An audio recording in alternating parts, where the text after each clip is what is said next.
ओम नमो भगवते वासुदेवाय। ओम नमो भगवते वासुदेवाय। ओम नमो भगवते वासुदेव। Recording in progress.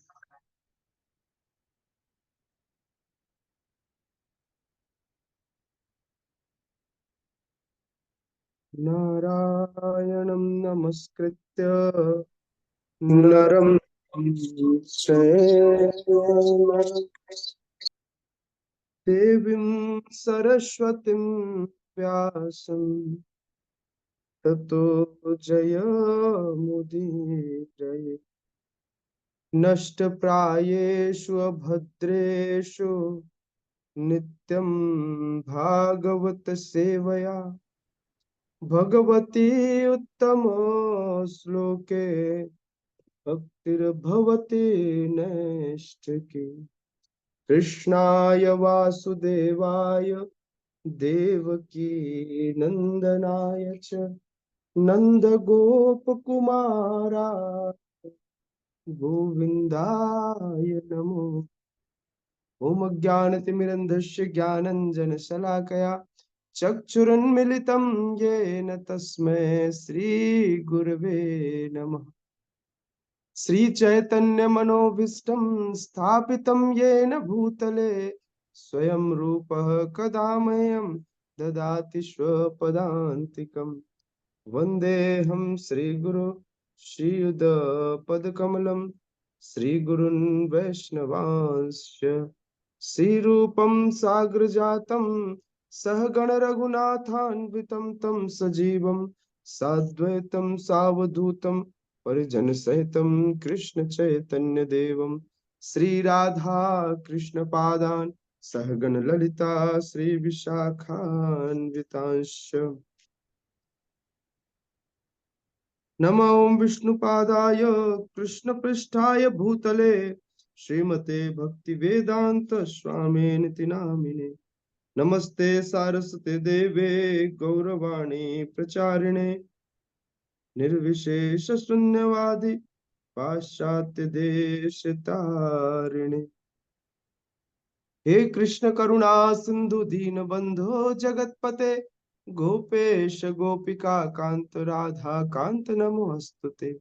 तप्त कांचन गौरांगी राधे वृंदावनेश्वरी वृषभानुसुते देवी प्रणमामि हरे प्रिये। वाञ्छाकल्पतरुभ्यश्च कृपा सिन्धुभ्यैव च पतितानां पावनेभ्यो वैष्णवेभ्यो नमो नमः। जय श्री कृष्ण चैतन्य प्रभु नित्यानंद श्री अद्वैत गदाधर श्रीवासादि गौर भक्त वृंद। हरे कृष्णा कृष्णा कृष्णा हरे हरे हरे राम राम राम हरे हरे। सर्वप्रथम आप सभी भक्तों का बहुत बहुत धन्यवाद। आप सबने बहुत प्रेम पूर्वक श्री श्री राधा रास बिहारी जी के प्राण प्रतिष्ठा महोत्सव में भाग लिया और अभी भी आप सब सेवा कर रहे हैं, इसलिए मैं आप सबका आभार प्रकट करना चाहता हूँ, धन्यवाद देना चाहता हूँ। हालांकि आप सब उसी परिवार के हैं, लेकिन परिवार के बीच में भी मैं यही कह रहा हूँ कि आप सबका धन्यवाद, क्योंकि आपने परिवार की गरिमा को, आए हुए समस्त जितने भी आगंतुक थे, जितने भी हमारे मेहमान थे, उन सबका आपने बहुत प्रेम पूर्वक स्वागत किया, उनको सम्मान दिया, इसलिए आप सबका हृदय से धन्यवाद। हरे कृष्णा। गौतम प्रभु, कौन से पेज नंबर से पढ़ रहे हैं अपन? प्रभु जी पेज नंबर 15। पेज नंबर 15 में लास्ट पैराग्राफ, राइट? हाँ।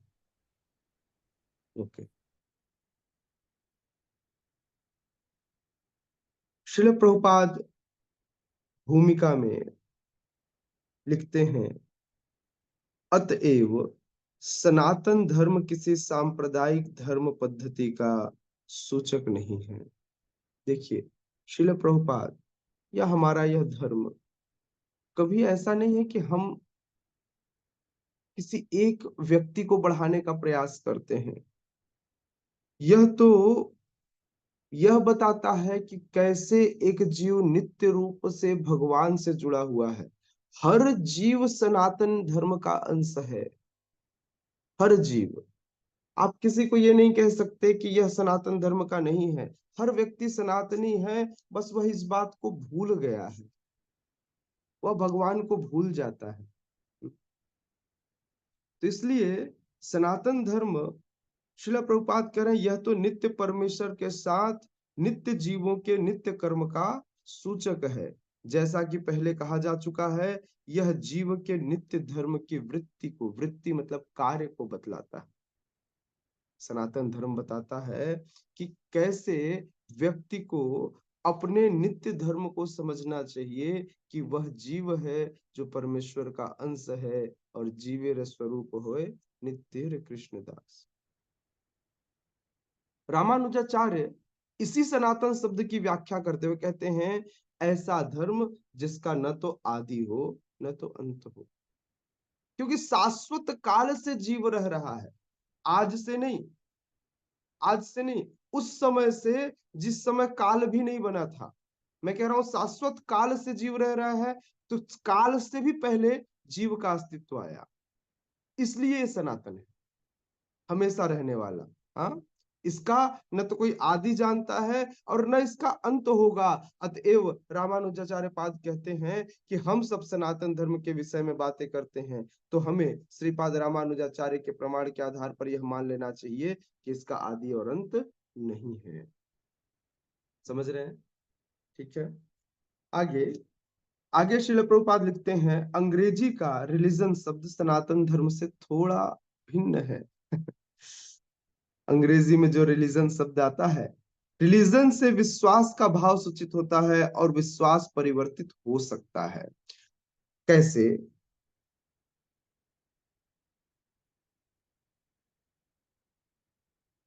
कैसे? आज मान लीजिए कि आनंदनी मैया मुझ पर बहुत भरोसा करते हैं और 2 दिन बाद ऐसा लगे कि नहीं प्रभु जी में तो कुछ गड़बड़ है, मुझे किसी और पर भरोसा करना चाहिए, तो किसी और से उन्होंने फिलोसफिकली संज्ञान लिया, ज्ञान लिया, उनका भरोसा उन पर बढ़ गया। तो ये जो विश्वास है, विश्वास शब्द जो अंग्रेजी में जिसको लोग रिलीजन समझते हैं और हमारा जो सनातन धर्म है, इन दोनों में ये फर्क है। क्योंकि वे सनातन धर्म को कहते हैं कि रिलीजन वह है जिस पर बहुत भरोसा किया जा सके, किंतु भरोसा अर्थात विश्वास तो बदलता रहता है व्यक्ति विशेष के ऊपर, आज है और कल नहीं। सनातन धर्म तो उस कर्म का सूचक है जिसे कभी नहीं बदला जा सकता, जो शाश्वत है। उदाहरणार्थ, न तो जल को उसकी तरलता से अलग की जा सकती है, न अग्नि को उसकी उष्मा से अलग की जा सकती है।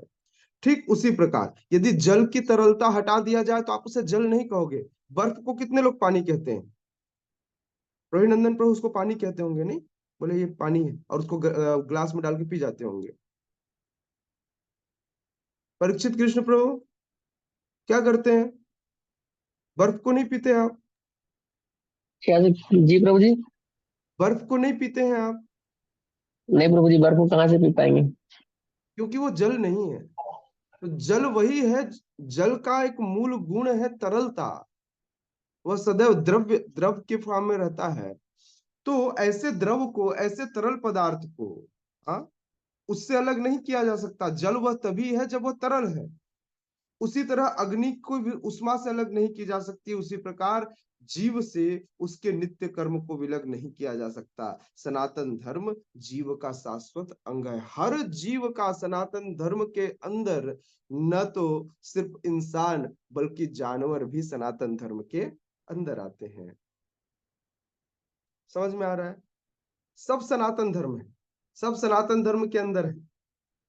हर जीव, हर जीव, कुत्ते बिल्ली चींटी से लेकर, छोटे से लेकर बड़े से बड़े जीव तक, सब क्या है? सनातन धर्म के अंदर आते हैं।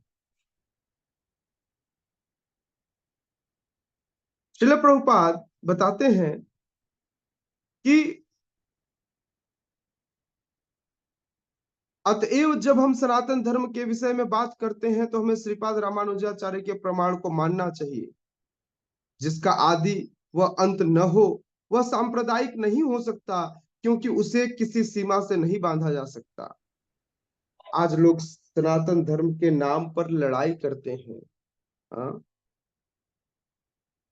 समझ लेना चाहिए कि इस सनातन धर्म का संबंध किसी संप्रदाय से यदि है तो वह सनातन धर्म नहीं है। किंतु यदि इस विषय पर गंभीरता से विचार करें और आधुनिक विज्ञान के प्रकाश में सोचें तो हम सहज ही देख सकते हैं कि सनातन धर्म विश्व के समस्त लोगों का ही नहीं अपितु ब्रह्मांड के समस्त जीवों का है। देखिए, बांग्लादेश में भी जब चीजें हुई तो जिनकी मानसिकता सनातन धर्म से जुड़ी थी, उन लोगों ने उन लोगों ने बांग्लादेश में हथियार नहीं उठाया। उन्होंने प्रोटेस्ट किया, उन्होंने विरोध प्रदर्शन किया, लेकिन शांति विरोध प्रदर्शन किया। वहां भी जो लीडरशिप थी उसने कहा कि हम हरिनाम संकीर्तन करेंगे और लोगों को शांति का ही संदेश देंगे, लोगों को इसे मानना पड़ेगा।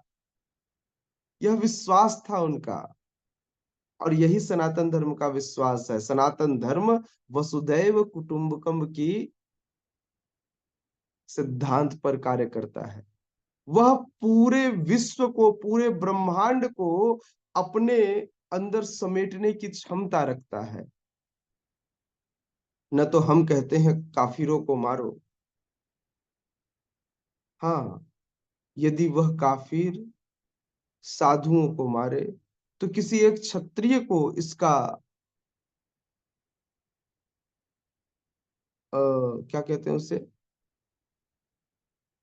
क्या उठाना चाहिए, जिम्मेदारी उठानी चाहिए, रिस्पॉन्सिबिलिटी उठानी चाहिए, जैसे भगवान राम ने उठाई। साधु लड़ने नहीं गए। विश्वामित्र मुनि, आपको क्या लगता था कि वो मार नहीं सकते थे सारे राक्षसों को? लेकिन लेने किसको आए? राम जी को। राम जी को लेकर के गए और उनसे युद्ध करवाया, ताड़का का वध करवाया, मारिच सुबाहु को मार भगाया। अब सोचने की बात यह है कि जिसका काम उसी को सोए। क्षत्रिय का काम है रिस्पॉन्सिबिलिटी उठाना, यह कार्य करना। तो इसलिए हर क्षत्रिय को इस बात की जिम्मेदारी उठानी चाहिए कि वह बाकी जीवों की रक्षा करे। फिर भगवान राम ने पूरे 14 वर्ष दंडकारण्य के अलग अलग भागों में जा करके इसे उन काफिरों से, काफिर उसे कहते हैं जो भगवान को नहीं मानते, वे काफिर हैं, जिन्हें लोग, आप हमारे शब्दों में, हिंदू, हम लोग कहते हैं ना हमारे शब्दों में कि वही असुर हैं, वही राक्षस हैं, यही नास्तिक हैं, उसे दूसरे शब्दों में काफिर कहा जाता है। काफिर मतलब जो भगवान को न माने। तो नहीं मानने वाला उत्पात मचाता है, तो ऐसे उपद्रवी को भगवान राम जैसे किसी क्षत्रिय स्वरूप में आकर के अंत करना, यही जिम्मेदारी। आगे श्रील प्रभुपाद लिखते हैं, श्रील प्रभुपाद लिखते हैं,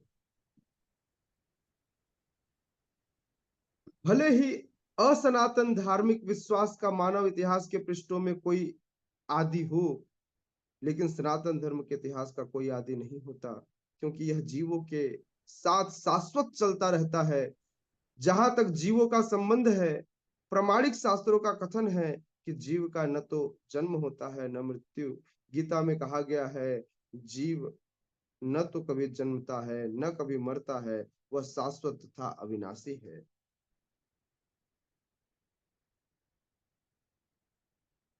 और इस क्षण भंगुर शरीर के नष्ट होने के बाद भी रहता है। सनातन धर्म के स्वरूप के प्रसंग में हमें धर्म की धारणा को संस्कृत के मूल शब्द के अर्थ से समझना होगा। धर्म का अर्थ है जो पदार्थ विशेष में सदैव रहता है। हम यह निष्कर्ष निकालते हैं कि अग्नि के साथ उष्मा तथा प्रकाश सदैव रहते हैं। उष्मा व प्रकाश के बिना अग्नि शब्द का कोई अर्थ नहीं होता। इसी प्रकार हमें जीव के उस अनिवार्य अंग को ढूंढना चाहिए जो उस चिर सहचर है। यह चिर सहचर उसका शाश्वत गुण है और यह शाश्वत गुण ही उसका नित्य धर्म है। आप लोगों ने सुना होगा, लोग कहते हैं क्रिश्चियनिटी इतना साल पुराना है, ये जो मोमडन्स हैं वह इतने हजार साल पुराने हैं। बोले आपके सनातन धर्म का तो कुछ नहीं पता। अरे हमें कैसे पता होगा? इसका आदि तब हुआ जब ब्रह्मांड में कोई दूसरा नहीं था। यह सनातन धर्म जिसका शुरुआत और जिसका अंत कोई नहीं जानता। हो सकता है आज लोग बदल जाएं। क्रिश्चियनिटी की तो शुरुआत पता है ना, कि जब हमारे ईसा मसीह आए तो उन्होंने आकर इस धर्म की स्थापना की।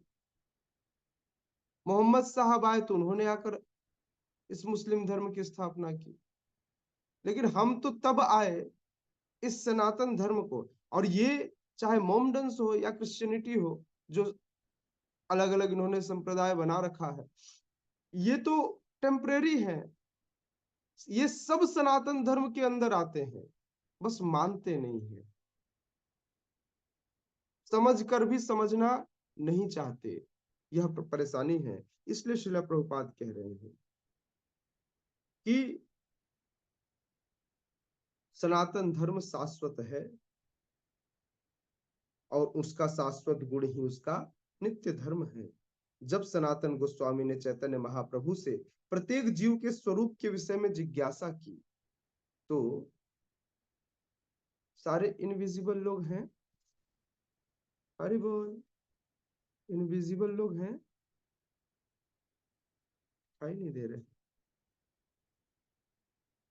कभी कभी खाना भी खाया कीजिए हवा वाला, जितने इनविजिबल लोग हैं। मतलब ऐसे खाने की आवश्यकता नहीं पड़ेगी। नहीं,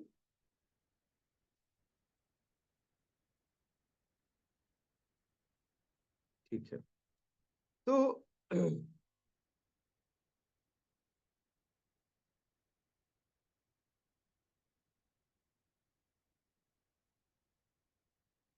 मैं कह रहा था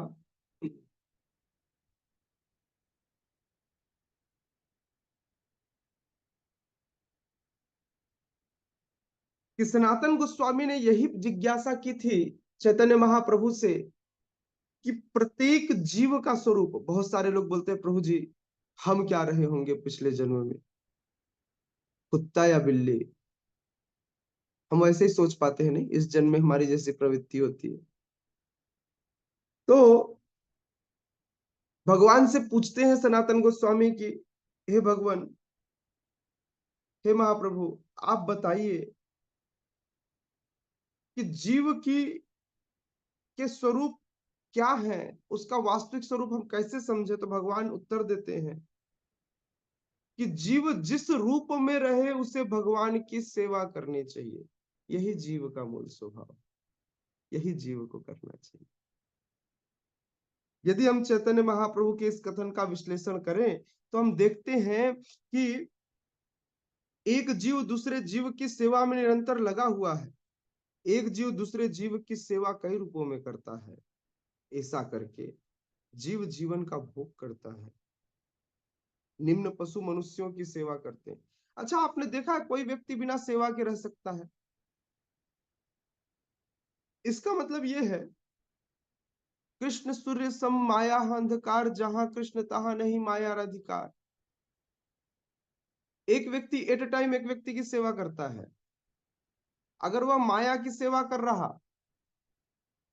तो वह कृष्ण की सेवा नहीं करता, और यदि वह कृष्ण की सेवा करता है तो माया से अपने आप दूर हो जाता है। जहां कृष्ण तहां नहीं माया अधिकार। अब देखिए, जिसके घर बच्चे नहीं है, जिनको मान लो बच्चा नहीं हुआ, तो वो घर में कुत्ता पाल लेता है।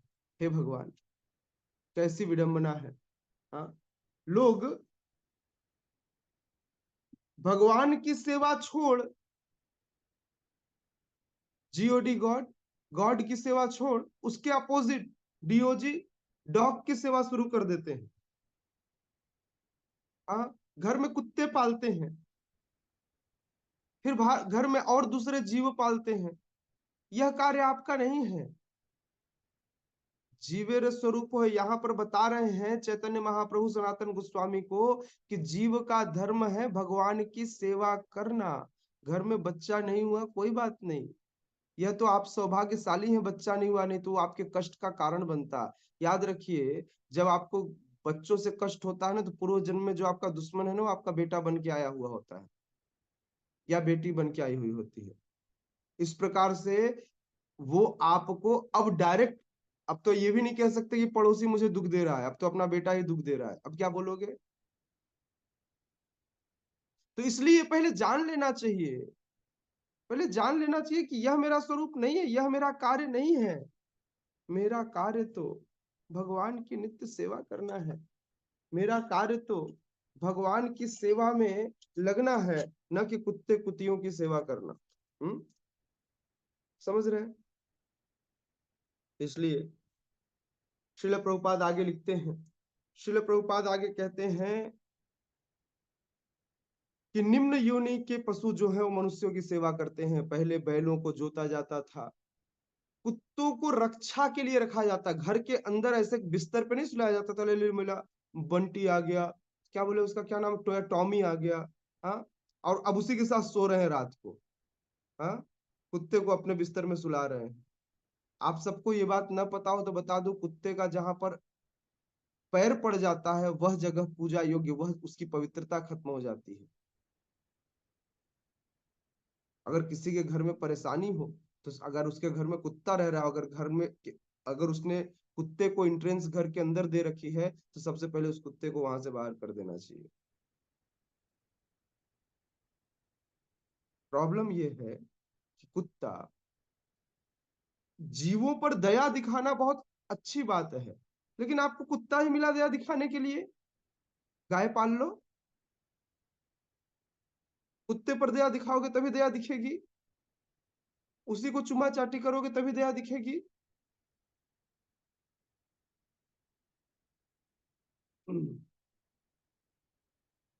एक पूर्वी क्षेत्र की एक बड़ी अच्छी अभी गाय आए हैं, छोटे छोटे, जिनका जिनको प्रधानमंत्री निवास में स्वयं मोदी जी भी सेवा करते हैं, वो रख लो, उनकी सेवा करो, लेकिन कुत्ता नहीं। क्योंकि पहले समझना चाहिए कि हमें किसकी सेवा करनी है और किसकी नहीं, है ना?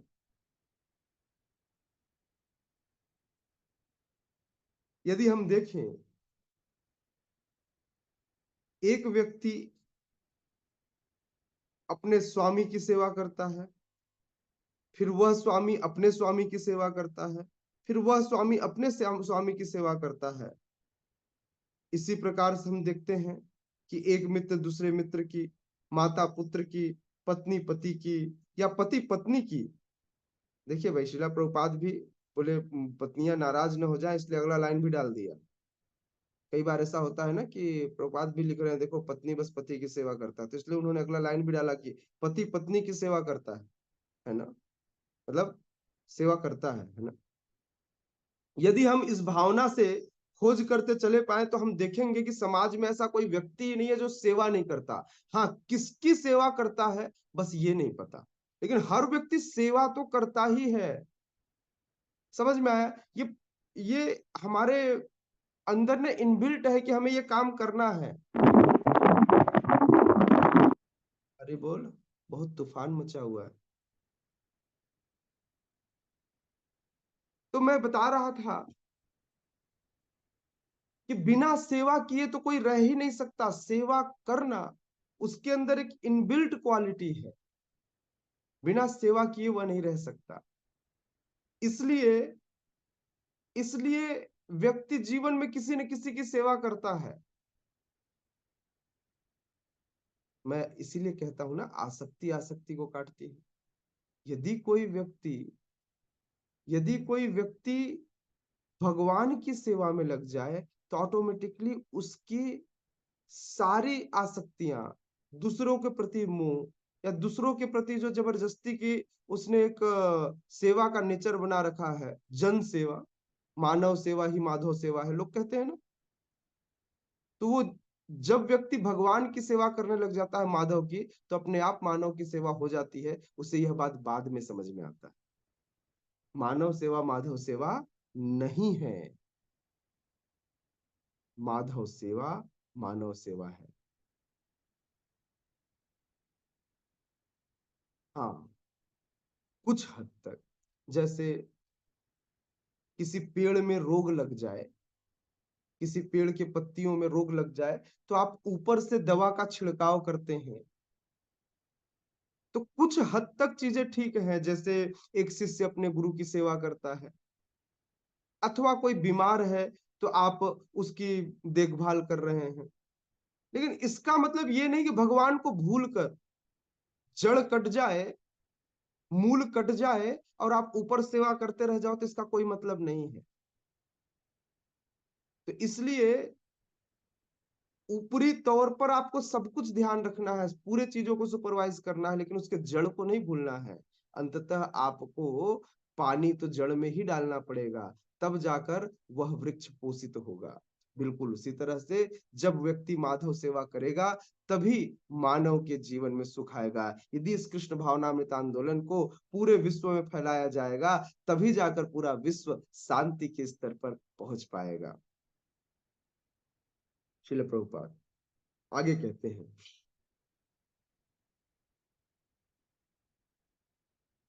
एक राजनेता जनता के समक्ष अपना घोषणा पत्र प्रस्तुत करता है ताकि उनको उसकी सेवा करने की क्षमता के विषय में विश्वास दिला सके। फलतः मतदाता उसे यह सोचते हुए अपना बहुमूल्य मत देते हैं कि वह समाज में महत्वपूर्ण सेवा करेगा, परंतु दुकानदार अपने ग्राहक की सेवा करता है, कारीगर पूंजीपतियों की सेवा करता है, पूंजीपति अपने परिवार की सेवा करता है, परिवार शाश्वत जीव की शाश्वत सेवा क्षमता से राज्य की सेवा करता है। इस प्रकार हम देख सकते हैं कि कोई भी जीव अन्य जीव की सेवा करने से मुक्त नहीं है। अतएव हम यह निष्कर्ष निकाल सकते हैं कि सेवा जीव की चिर सहचरी है और सेवा करना जीव का शाश्वत धर्म है। देखिए, चूहा भी सेवा सेवा करता है, चूहा बिल बनाता है, सांप जाके उसमें रहता है, करता है ना। आप देखेंगे कोई भी जीव बिना सेवा किए बिना नहीं रहता।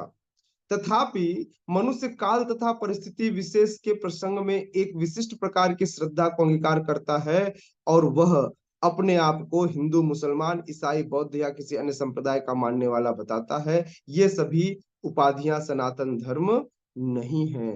कोई इस उपाधि को बोले कि ये सनातन धर्म है, न तो हिंदू सनातन धर्म है, न मुस्लिम सनातन धर्म है, न तो क्रिश्चियनिटी, और न ही बौद्ध, न ही जैन, कोई सनातन धर्म नहीं है। ये सब सनातन धर्म के अंदर आते हैं। समझ में आया? श्रील प्रभुपाद कह रहे हैं, एक हिंदू अपनी श्रद्धा बदलकर मुसलमान बन सकता है ना। एक हिंदू क्या बन सकता है? मुसलमान बन सकता है, क्रिश्चियन बन सकता है, अथवा कोई अपनी श्रद्धा बदलकर हिंदू बन सकता है। किंतु इन सभी परिस्थितियों में धार्मिक श्रद्धा में परिवर्तन होने से अन्यों की सेवा करने का शाश्वत धर्म प्रभावित नहीं होता।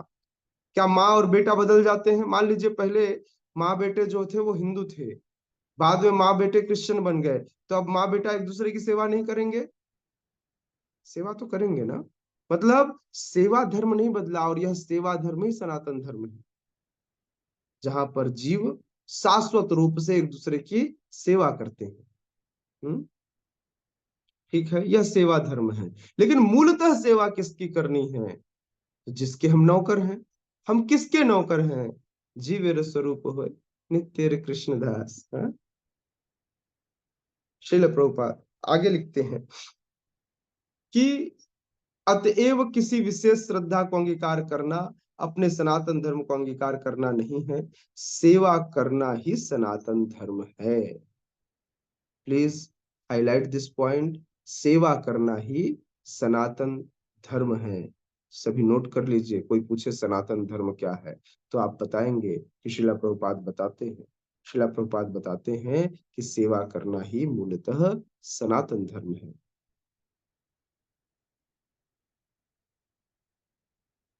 वस्तुतः भगवान के साथ हमारा संबंध सेवा का संबंध है।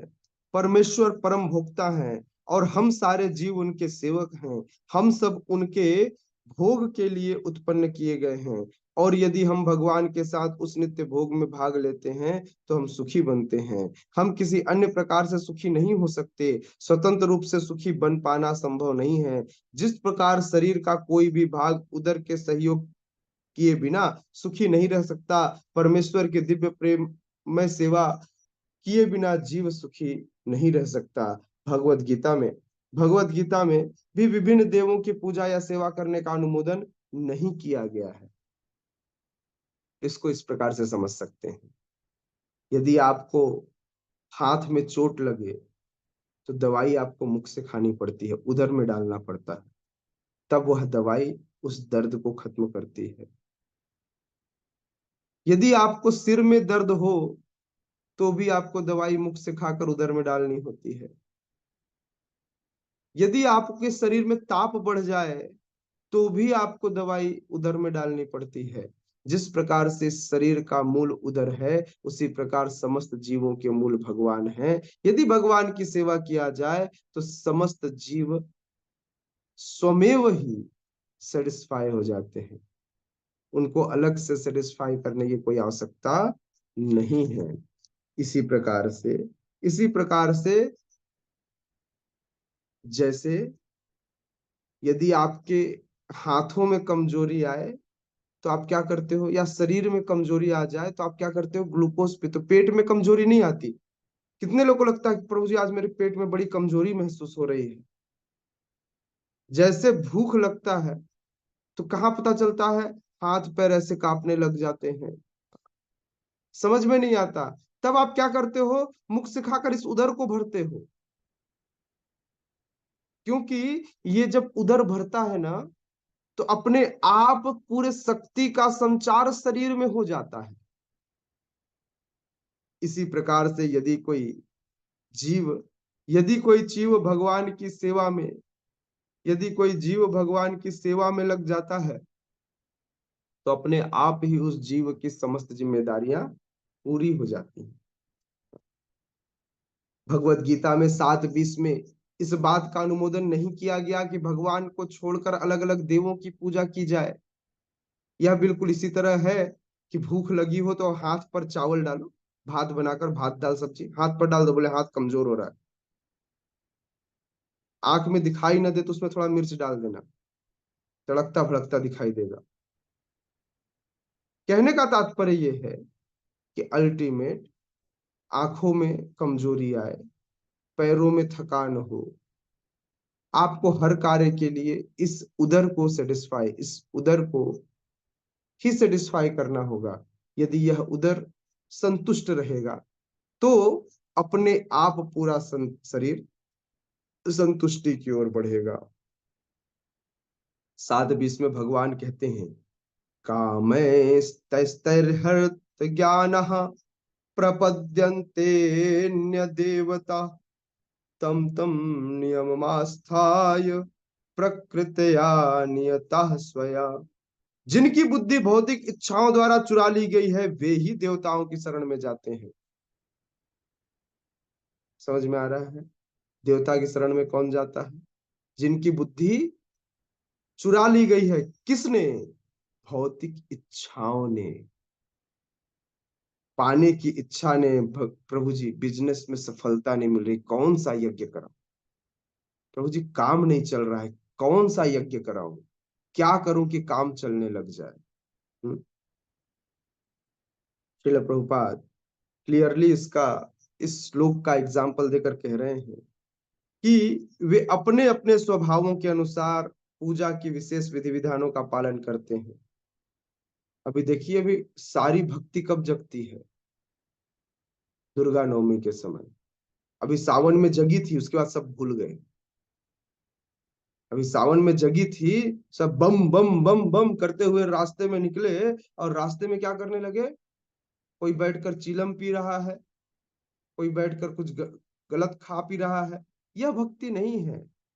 यह तो केवल आपके स्वभाव के अनुसार आप अपनी इच्छा पूर्ति कर रहे हैं। अरे शिव जी महान वैष्णव है। शिव जी ऐसे वैष्णवा नाम यथा शंभु, निम्ना नाम यथा गंगा। हाँ? ऐसे वैष्णव हैं। आप ऐसे वैष्णव के नाम पर गलत कार्य करते हैं, कभी शिव जी प्रसन्न होंगे? फिर भी वे बड़े कृपालु हैं, कई बार भक्तों पर कृपा करते हैं। श्रील प्रभुपाद कह रहे हैं कि यह ठीक नहीं कि व्यक्ति अपनी चेतना हर समय बदलता रहे। क्योंकि यदि कोई वासना अर्थात काम इच्छा से अर्थात अपनी भौतिक काम इच्छा मतलब भौतिक इच्छा, अपनी भौतिक इच्छाओं के कारण कार्य करे, तो वह कृष्ण की पूजा नहीं करता, अन्य देवताओं की पूजा करता है। जब हम कृष्ण के नाम का उल्लेख करते हैं तो हम किसी भी संप्रदाय को भूल जाते हैं, क्योंकि हम कहते हैं यह भगवत गीता हिंदुओं के लिए नहीं है, यह भगवत गीता मुस्लिमों के लिए नहीं है, यह भगवत गीता किसी और धर्म के लिए नहीं है, यह तो संपूर्ण मानव समाज के लिए है। श्रील प्रभुपाद कह रहे हैं कृष्ण का अर्थ है, कृष्ण का अर्थ है सर्वोच्च आनंद, इसकी पुष्टि है। परमेश्वर समस्त आनंद के आगार हैं।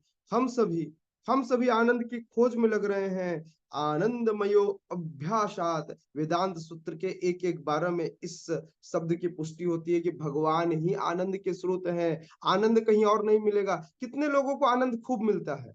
आनंदायनी मैया को तो मिलता होगा। यह भौतिक जीवन है जहां पर कष्टों का अंबार लगा हुआ है। पति पत्नी बच्चे माता पिता मित्र पड़ोसी सब ऐसा लगता है ये आनंद देंगे, लेकिन जब आनंद देने की बारी आती है ना, तब कुछ ऐसा हो जाता है कि सारा आनंद खत्म हो जाता है, आनंद होता नहीं है। जबकि क्योंकि ये आनंद है ही नहीं, हमें लगता है कि आनंद आने वाला है। किसी को भूख लगी हो और किसी स्वीट स्टॉल में पहुंच जाए अथवा अपने फेवरेट रेस्टोरेंट में पहुंच जाए, तो उसे लगता है बड़ा आनंद आएगा, वह खाता भी है, उस समय आनंद भी आता है। दूसरे दिन सुबह पता चलता है उसका पेट तो खराब हो गया, सारा आनंद निकल गया। तो इसलिए आनंद ऐसे नहीं आएगा। आनंद के लिए तो वेदांत सूत्र में कहते हैं, श्रील प्रभुपाद लिखते हैं आनंदमयो अभ्यासात, भगवान की ही भांति जीव चेतना से पूर्ण है और सुख की खोज में रहते हैं। भगवान तो हमेशा सुखी हैं और यदि जीव उनकी संगति करते हैं, तो उसके साथ सहयोग करते हैं, तो वे भी सुखी बन जाते हैं। भगवान इस मर्त्य लोक में सुख से पूर्ण भगवान इस मर्त्य लोक में सुख से पूर्ण अपनी वृंदावन लीलाएं प्रदर्शित करने के लिए अवतरित होते हैं। अपने गोप मित्रों के साथ, अपनी गोपिका सखियों के साथ, वृंदावन के अन्य निवासियों के साथ तथा गायों के साथ उनकी लीलाएं सुख से ओतप्रोत थी। आपने भगवान श्री कृष्ण को इतने सारे असुर मारने आए उनको वृंदावन में, कभी नाराज होते देखा क्या? कि कृष्ण बहुत नाराज हो? गंधर्वी मैया ने देखा? संध्या मैया आपने देखा? आप अपना नाम चेंज कीजिए, इसमें एडिट कीजिए, नहीं तो हमारे मुख से भी आप, मैं जितनी बार आपका यह मटेरियल नेम लूंगा उतनी बार आपके पुराने कर्म आपको जगाएंगे, है ना? नाम अभी चेंज कीजिए, एडिट नेम का ऑप्शन आएगा, अपने नाम को जाकर क्लिक कीजिए, जैसे क्लिक करेंगे तो उसमें रीनेम का ऑप्शन आएगा, उसको रीनेम कीजिए, अपना ओरिजिनल नाम डालिए जी, है ना? तो श्रील प्रभुपाद बता रहे हैं कि भगवान इस मर्त्य लोक में भी उस आनंद को, हम सब जीवों को वह आनंद देने के लिए आते हैं और वह आनंद देते हैं हम सब जीवों को। श्रील प्रभुपाद बता रहे हैं कि भगवान अपने गोप मित्रों के साथ, गोपिका सखियों के साथ, वृंदावन के अन्य निवासियों के साथ तथा गायों के साथ अपनी सुख की लीलाएं से ओतप्रोत रहते थे। वृंदावन की सारी जनता कृष्ण के अतिरिक्त अन्य किसी को नहीं जानती थी। यहाँ तक कि दूसरे मित्रों की जो माताएं थीं, वे भी केवल कृष्ण को जानती थी। वे रास्ते पर जब शाम के समय भगवान वापस आते थे ना, तो घर से बाहर अपने बेटे को देखने के लिए नहीं निकलती थी। वह तो देखती थी कि कृष्ण का एक झलक मिल जाए, मैं कृष्ण को एक बार देख लूं। सोचिए, अपने बेटे को छोड़ो, किसको देख रही हैं? केवल कृष्ण को देख रही हैं।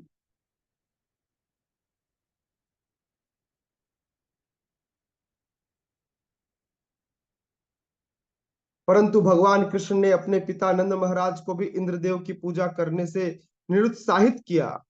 कृष्ण स्वयं अपने पिता तक को समझाते हैं कि हे पिताजी, आपको, हे नंद बाबा, आप तो राजा हैं, आपको जानना चाहिए धर्म क्या है। आपको यह गलत कार्य, मतलब भगवान को छोड़ इंद्र की पूजा नहीं करनी चाहिए, इसमें इतना उत्साहित नहीं होना चाहिए। आपको भगवान की पूजा, ये सब तो अपनी जिम्मेदारियां निभा रहे हैं, और इस जिम्मेदारी के लिए आपको यह करने की आवश्यकता नहीं है। श्रील प्रभुपाद कहते हैं, उन्हें एकमात्र परमेश्वर की पूजा करनी चाहिए, क्योंकि उनका चरम लक्ष्य उनके धाम को वापस जाना है। भगवत गीता में भगवान श्री कृष्ण के धाम का वर्णन इस प्रकार हुआ है, न तद भासयते सूर्यो न शशांको न पावकः यद गत्वा न निवर्तन्ते तद धाम परमम मम। श्री प्रभुपाद इसका अनुवाद करते हुए बताते हैं, मेरा परम धाम न तो सूर्य या चंद्रमा द्वारा, न अग्नि या बिजली द्वारा प्रकाशित होता है। जो लोग वहां पहुंच जाते हैं, वे इस भौतिक जगत में फिर नहीं आते। तो यहाँ आपको इलेक्ट्रिसिटी खरीदनी पड़ती है, कहीं इलेक्ट्रिसिटी चला जाए तो अभी हमारा सब बंद हो जाएगा, वाईफाई बंद हो जाएगा, चीजें बंद हो जाएंगी और हम अंधकार में चले जाएंगे। भगवान का जो परम धाम है, यह परम धाम सूर्य, चंद्रमा, इलेक्ट्रिसिटी, इन सब से नहीं चमकता, वह अपने आप में चमकदार है। यदि कोई व्यक्ति एक बार यहाँ पहुंच जाए तो वह दोबारा इस भौतिक जगत में नहीं आता। भगवान इस बात की यहाँ पुष्टि कर रहे हैं।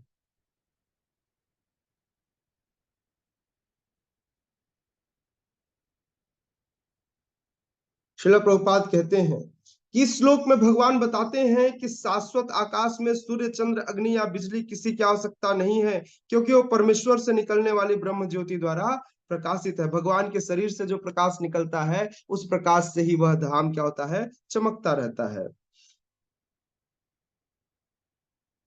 इस धाम को क्या कहते हैं, गोलोक।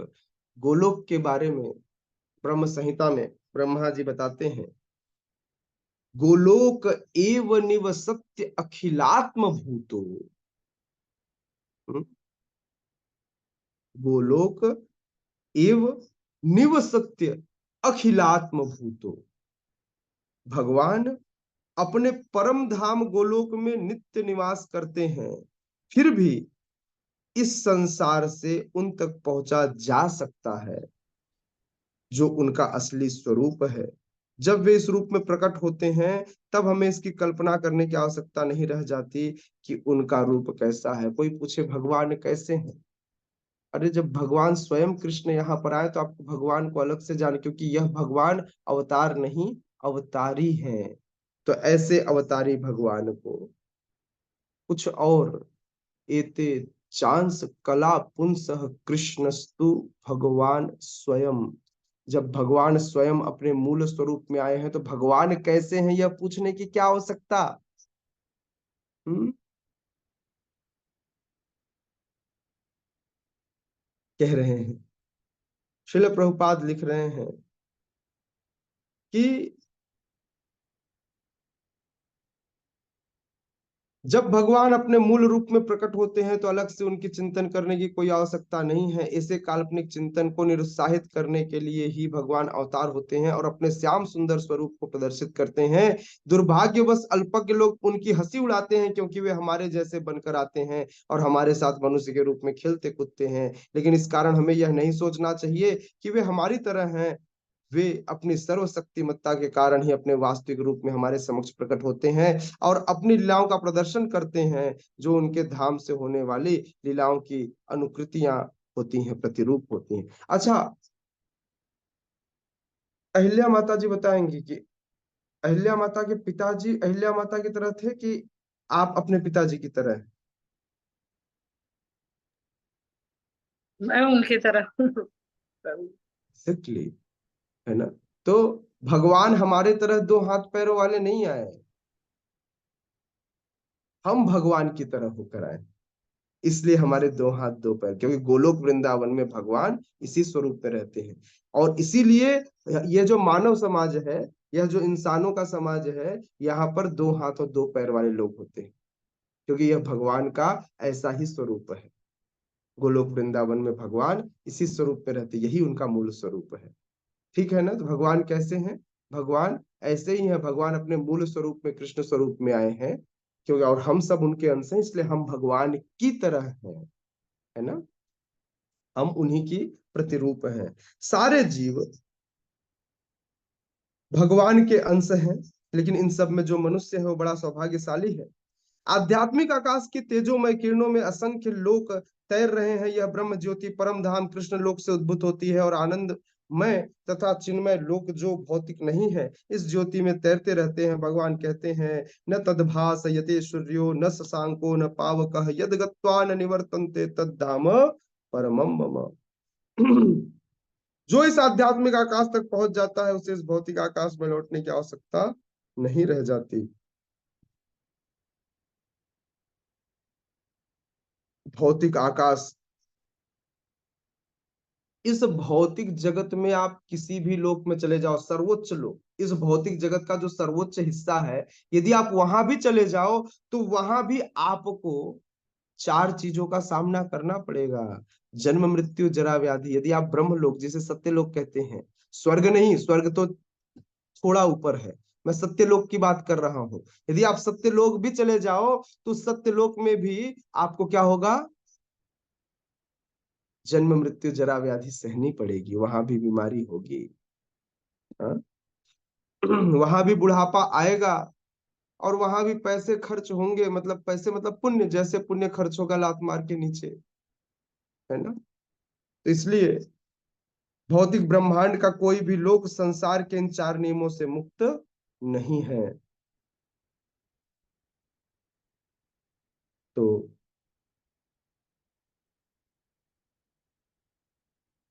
आई थिंक 2-3 दिन भूमिका और चलेगी, नहीं? क्योंकि कम से कम 2 दिन चलेगी, है ना? चलेगा 2 दिन और भूमिका लेने से? Okay, thank you. Hare Krishna. जगत गुरु श्रील प्रभुपाद की, श्रीमद् भगवत गीता यथारूप की। क्वेश्चन ले सकते हैं, कुछ पूछ सकते हैं आप लोग, पूछना चाहें, समझना चाहें, कहना चाहें, कमेंट्स हो। प्रभु जी ये भागवत जी में से पढ़ा रहा है कि गीता से?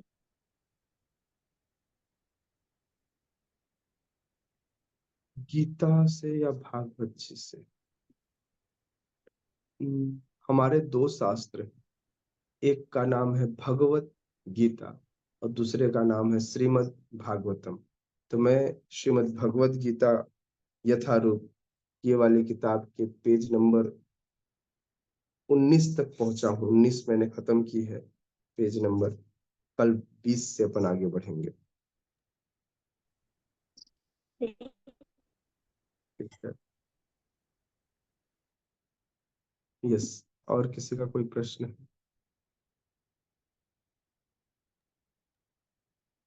हरे कृष्ण प्रभु जी, दंडवत प्रणाम। दंडवत प्रणाम। Yes pro.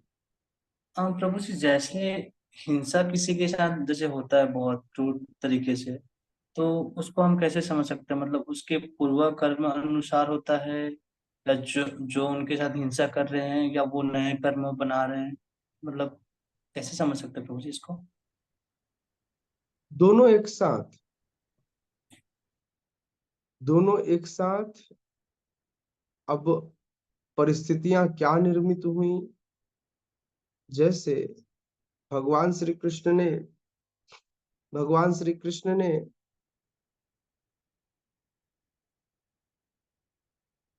कहा अर्जुन को कि अर्जुन, ये सारे के सारे जो महाभारत के युद्ध में जो इतने लोग इकट्ठे हुए थे, बोले ये तो पहले मारे जा चुके हैं, बस तुम्हें इसका माध्यम बनना है। अगर तुम चाहो तो तुम इसका श्रेय ले सकते हो, अथवा ये तो मारे जाएंगे, क्योंकि वो उनके प्रारब्ध थे। तो इसी तरह से जब जीवन में किसी के साथ हिंसा होती है, तो हो सकता है पूर्व जन्म में उसने उसके साथ हिंसा की हो। आज जितने आतंकवादी बन रहे हैं, अथवा जो आत्मघाती बम से अपने साथ साथ कई लोगों को उड़ा देते हैं, ऐसा नहीं है कि मुस्लिम केवल भारत पर हमला कर रहे हैं। इससे ज्यादा हमले रोज पाकिस्तान में अपने आप अंदर अंदर होता है, जिसके लोगों को खबर नहीं होती। रोज पाकिस्तान में कई लोग, कोई भी बंदूक लेकर आ जाता है, निपटा देता है। ऐसे देशों में जहां पर अराजकताएं फैली हुई है, तो ये एक दूसरे को मार रहे हैं। ये कौन है? जितने लोग गायों को तड़पा तड़पा कर मारते हैं, उनको खौलाते पानी में उनके खाल को साफ करते हैं, जिंदा अवस्था में ही सारा कुछ कार्य करते हैं, उनका काटना पीटना सब कुछ। ऐसे व्यक्ति बाद में ऐसे, जब गाय जब शरीर छोड़ती है, तो बाद में वही हिंसात्मक रूप लेकर लोगों के सामने आती है और हिंसा करती है। तो इसलिए समझना चाहिए इस बात को कि जो हिंसा हो रही है, वह हमारे ही कर्मों का प्रतीकात्मक रूप है ना। वह हमारे ही जीवन में जो भी प्रतिक्रियाएं आ रही हैं, वह प्रतिक्रिया स्वरूप है। अब जो हिंसा कर रहा है, इसके नियम प्रकृति तय करती है। जैसे मान लीजिए गौतम प्रभु, आपके पास जेब में 100 रुपए हो। अब दुकानदार को आप 100 रुपए सामान के बदले दे रहे हो, या उसको 100 रुपए उधार दे रहे हो, दोनों ही केस में आपने दिया 100 रुपए। अब आपने उधार दिया है या सामान का पे किया है, ये वह दुकानदार और आप जानते हो। बिल्कुल इसी तरह कर्मों का लेखा जोखा प्रकृति तय करती है। हो सकता है वो नए कर्म तैयार कर रहा हो सकता है पूर्व जन्म के कर्म का प्रारब्ध का निपटारा कर रहा हो। दोनों बातें एक साथ। ठीक है। धन्यवाद।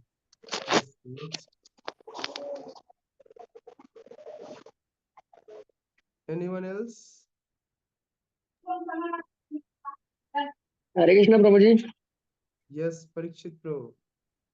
प्रभु जी, जैसे वो आप कुत्ते की बात कर रहे थे, तो मेरे यहाँ जो चाचा जी लोग हैं ना, उन लोग क्या बोलते हैं, करीबन 6-7 साल हो गया होगा, उन लोग एक कुत्ता रखे हुए हैं ब्रूनो नाम से।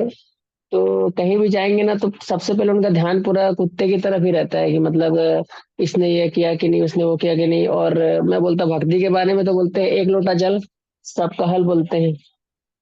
तो प्रभु जी उनके अभी उतनी वो नहीं हुई होगी ना प्रभु जी, भक्ति के ना उसमें। कुछ नहीं, कुत्ता बाद में जब मरेंगे ना, तो अंतिम संस्कार करेगा उनका। कुत्ता जाएगा लाठी उसमें अग्नि लेकर के, उनको अग्नि प्रवाहित करेगा, और फिर कुत्ते वाले लोक में उनका जन्म होगा, है ना। कुत्तों के देवता बनेंगे वो लोग, चिंता मत करो। फिर कुत्ते के ऊपर एक लोटा जल चढ़ाएंगे, एक लोटा जल, और समस्त समस्याओं का हल हो जाएगा। क्या करें, लोग इतने मूढ़ हैं, ऐसे मूढ़ों की क्या बात किया जाए। यस, राधिका गौरांगी मैया। हरे कृष्ण प्रभु जी, दंडवत प्रणाम। प्रभु जी, अभी सब ये क्वेश्चन कर रहे हैं कि बांग्लादेश में जो हिंसा हुई, तो भगवान खुद अपने आप को नहीं बचा पाए, तो इसका क्या आंसर होगा प्रभु जी? भगवान अपने आप को नहीं बचा पाए, जी भगवान अपना विस्तार करते हैं, भगवान भक्तों को मौका देते हैं। और रही बात भगवान अपने आप को नहीं बचा पाए, भगवान गए कहाँ? भगवान तो अभी भी वही है। और भगवान अपने आप को बचाने के लिए उन गधों के सामने थोड़ी आएंगे। भगवान का जो स्वरूप है, अर्चा विग्रह स्वरूप जो है, ऐसे अर्चा विग्रह स्वरूपों के कई स्वरूपों को जब मुगलों ने हमला किया, अथवा उससे पहले, मुगल से पहले भी जब हमले हुए, तब भी औरंगजेब ने कितने मंदिर और कितने विग्रह खंडित करा दिए। तो भगवान यह देखते हैं कि जब लोगों के पास इसको संपूर्ण प्रेम न हो, संभालने की क्षमता न हो, चीजें न हो, तो भगवान अपने आप को वहां से विलुप्त कर लेते हैं, वहां से हटा लेते हैं। आप जिम्मेदारी लेने योग्य हैं अथवा नहीं। तो आप उनको बताइए, आप भगवान अपने आप को नहीं बचा पाए, तो आप यह जान लीजिए कि क्या आप अपने आप को हर समय बचा पाते हैं क्या? एक्सीडेंट होता है, पैरों में चोट लग जाता है, चीजें हो जाती हैं। भगवान की इच्छा ही नहीं है कि मैं वहां पर बचाऊं अपने आप को, जरूरत नहीं है। भगवान तो सिर्फ इस रिस्पॉन्सिबिलिटी को निभा रहे हैं कि कैसे मुझे जीवों को अपनी कृपा देनी है। हो सकता है वहां पर वो किसी और को कृपा देना चाह रहे हैं। भगवान अग्नि में सम्मिलित होकर भी जब भगवान साकेत धाम गए ना, भैया, तो साकेत धाम जाने के लिए उन्होंने सरयू के जल में प्रवेश किया और सीधे साकेत धाम चले गए। अंत में जब जाना हुआ, तो क्या कहेंगे? भगवान अपने आप को जल में डुबो के आत्महत्या कर लिए? ऐसा नहीं होता है। पहले समझना चाहिए, भगवान इस जगत में जो अर्चा विग्रह स्वरूप में आते हैं, वह हम पर कृपा करने आते हैं, न कि अपने आप को बचाने आते हैं। भगवान बचे हुए हैं, वह उनका एक स्वरूप है। भगवान को अपने आप को बचाने की आवश्यकता नहीं है, क्योंकि वह उनका विग्रह स्वरूप है। भगवान कोई रिएक्शन नहीं देंगे। भगवान ने सिर्फ वह स्वरूप दी है ताकि उस स्वरूप के दर्शन, पूजा आदि से व्यक्ति अपने जीवन में भक्ति की स्वीकृति ला सके। भगवान का यही अर्चा विग्रह विस्तार स्वरूप है।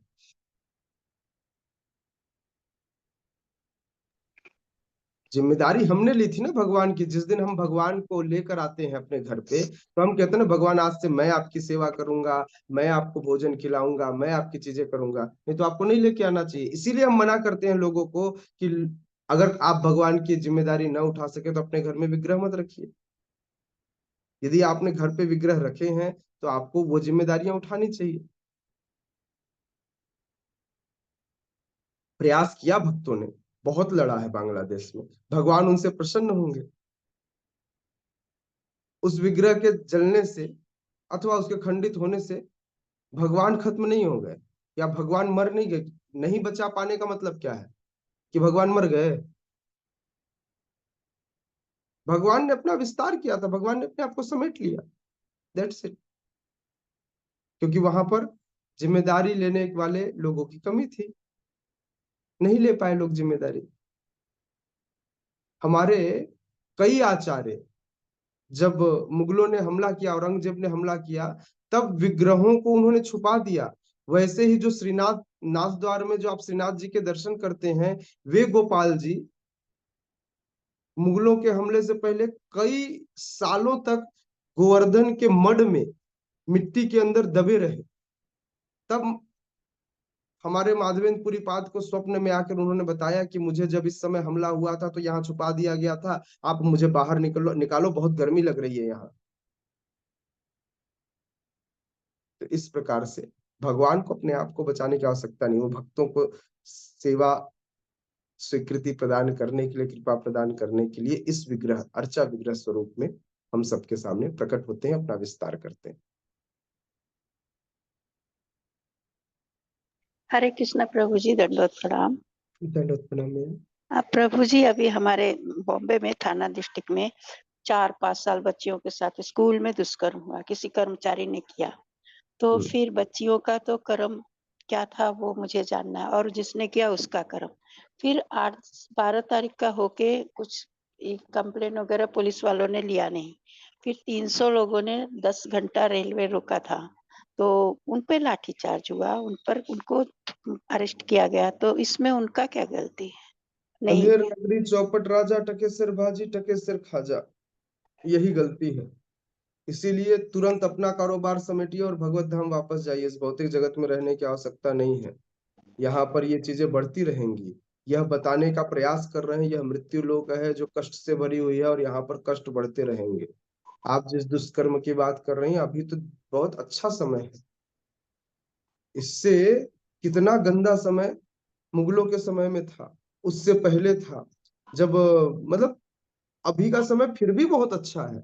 अभी तो फिर भी इस पर नियम है, पाबंदियां हैं, चीजें पर रोक है, चीजें ठीक है। लेकिन आप समझिए, ये जो गलत व्यवहार है, यह जो शोषण है, यह इस मृत्यु लोक में यही दुख शाश्वत है। यहाँ यही दुख शाश्वत है, क्योंकि यहाँ पर सुख शाश्वत नहीं है। यहाँ पर सुख क्षण भर के लिए आता है, लेकिन दुख हमेशा रहता है। सो बच्ची की गलती, बच्ची ने भी हो सकता है। अब मैं ऐसा कोई कमेंट कर दूं जिस कमेंट से कल को पब्लिक में कोई इशू हो जाए। रिकॉर्डिंग तो नहीं है प्रभु? जी रिकॉर्डिंग में। ठीक है, तो फिर कमेंट नहीं करूंगा, रिकॉर्डिंग बंद कर दीजिए।